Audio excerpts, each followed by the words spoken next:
नमस्कार, news 18 update देख रहे हैं आप। आपके साथ मैं हूं शिप्रा झा। नालंदा और सासाराम में सांप्रदायिक हिंसा पर एआईएमआईएम प्रमुख असदुद्दीन ओवैसी ने एक बार फिर से नीतीश सरकार पर हमला बोला है।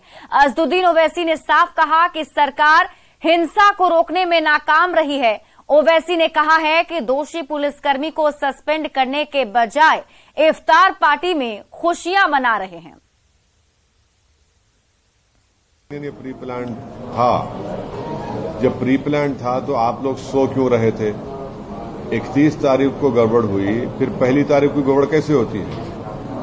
और दूसरी बात यह है कि आपकी सरकार की, नीतीश कुमार और राजद की जो मिली जुली की सरकार है, उनकी ये सरासर नाकामी है।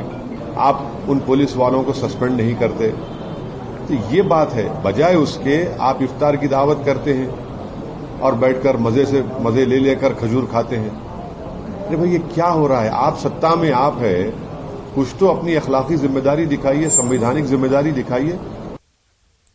ओवैसी के बयान पर जेडीयू और आरजेडी ने पलटवार किया है। जेडीयू और आरजेडी का कहना है कि असदुद्दीन ओवैसी बीजेपी की बी टीम है और वे अपने एजेंडा पर काम कर रहे हैं। बता दें कि असदुद्दीन ओवैसी ने साफ कहा है कि सरकार हिंसा को रोकने में नाकाम रही है। लेकिन ऐसे में असदुद्दीन ओवैसी साहब का बयान बेहद दुर्भाग्यपूर्ण है।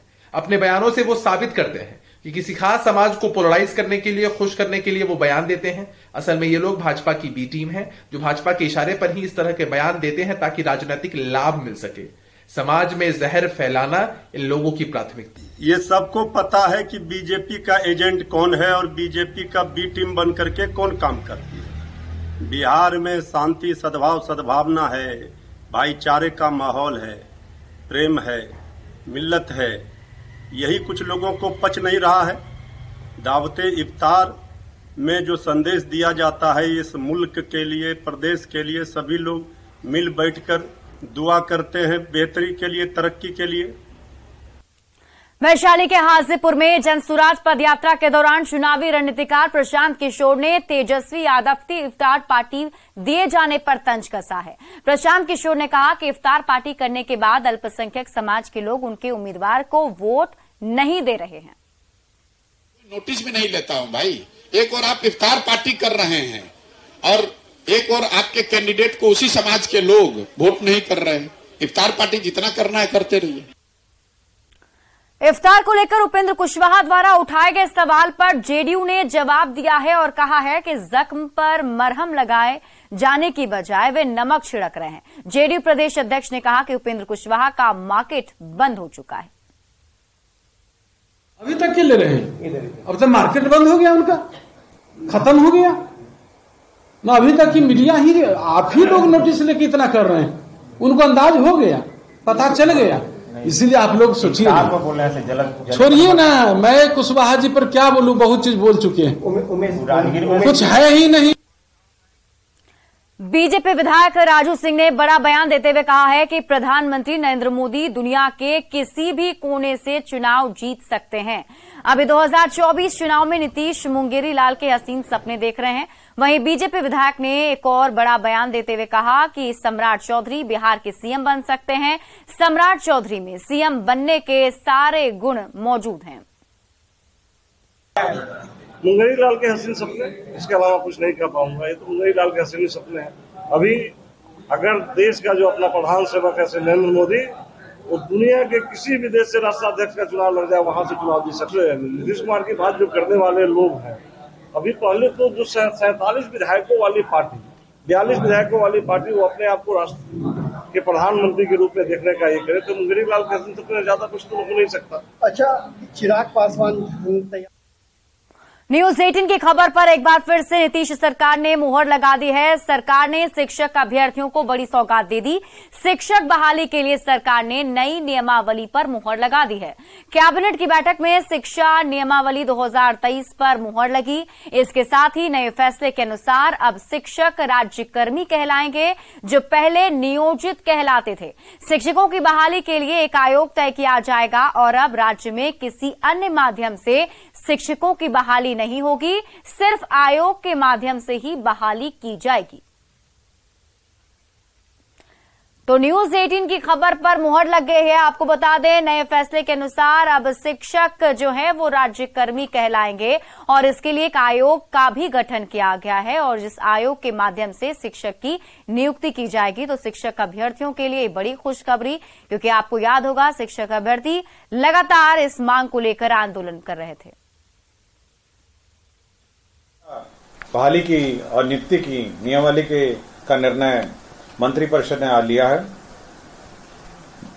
इस नियमावली का नाम होगा बिहार राज्य विद्यालय अध्यापक नियुक्ति स्थानांतरण अनुशासनिक कार्रवाई एवं सेवा शर्त नियमावली 2023। इस नियमावली के तहत अब जो भी नियुक्तियां राज्य सरकार शिक्षकों की करेगी वह अब राज्य कर्मी होंगे, राज्य सरकार के कर्मी होंगे। यह एक महत्वपूर्ण निर्णय है। इससे पूर्व आपको जानकारी होगी कि राज्य सरकार राज्य में पंचायत शिक्षक, पंचायत समिति शिक्षक और जिला परिषद के शिक्षक और नगर निकाय के स्थानीय निकायों के शिक्षक रहा करते थे। अब जो भी नई नियुक्ति होगी अब वो राज्य सरकार नियुक्त करेगी।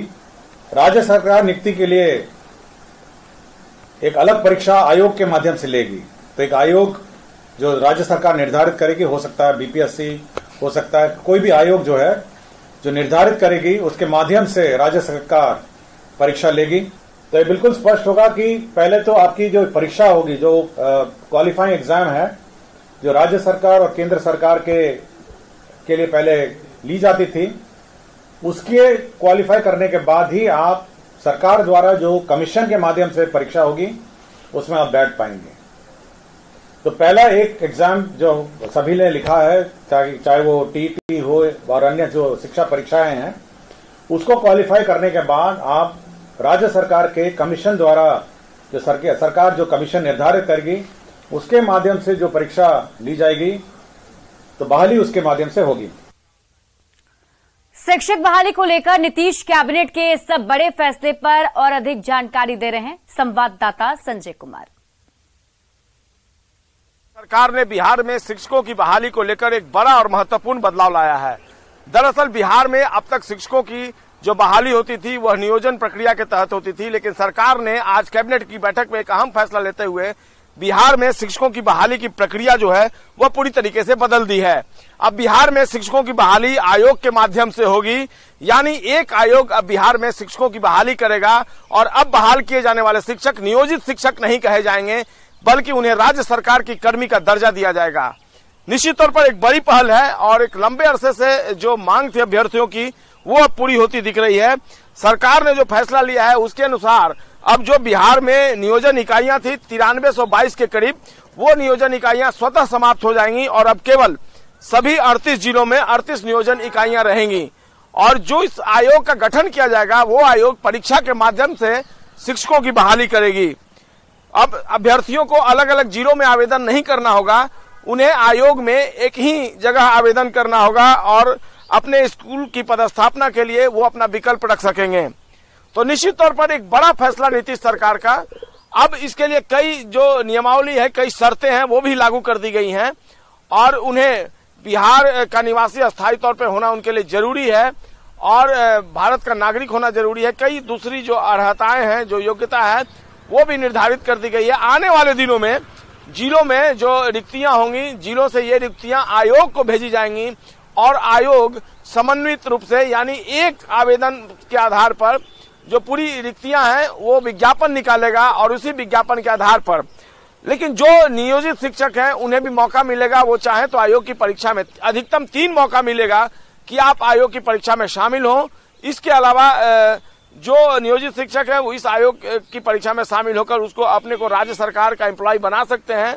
जो दूसरी सेवा शर्तें हैं उनके लिए भी प्रभावी हो जाएंगी, लेकिन फिलहाल उन्हें इस एग्जाम में बैठना होगा। तो एक बड़ा फैसला बिहार में शैक्षणिक जगत के लिए, शिक्षा जगत में ये एक महत्वपूर्ण बदलाव माना जा रहा है। और देखना होगा जो 7वें चरण की बहाली की नियोजन की बात चल रही थी वो अब ठप हो गई है, वो प्रक्रिया बाधित हो गई है। सरकार के इस फैसले का किस रूप में स्वागत करते हैं अभ्यर्थी जो हैं, और निश्चित तौर पर जो ये फैसला लिया गया है देर से ही सही, लेकिन कहते हैं ना कि देर आए दुरुस्त आए। इस फैसले के बाद बिहार में शिक्षा जगत में एक महत्वपूर्ण बदलाव होगा, इस बात से इंकार नहीं किया जा सकता है।